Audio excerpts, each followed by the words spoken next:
बिस्मिल्लाहिर्रहमानिर्रहीम। अस्सलाम वालेकुम। आज हम मौजूद हैं फैसलाबाद की सबसे बड़ी जानवरों की मंडी नियामुवाना मंडी में, और आज हम आपको बताएंगे ईद से ये तकरीबन 1.5-2 माह पहले इन जानवरों के क्या क्या रेट हैं, ताकि आपको घर बैठे बिठाए हम अकेले जानवर का रेट बता सकें।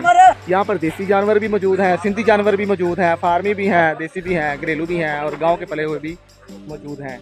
तो बने रहिए हमारे वीडियो के साथ। इंशाल्लाह हम आपको बताएंगे अकेले जानवर का रेट आपको बताएंगे, आगे वीडियो में मेंशन करेंगे ताकि आपको समझने में और सोचने में आसानी रहे। यहाँ पर आपको तमाम वीडियो देखने के बाद पता चल जाएगा कि किस कदर महंगाई हो चुकी है और किस कदर नहीं। मोल करें 85,000 75,000 फाइनल ਇੱਥੇ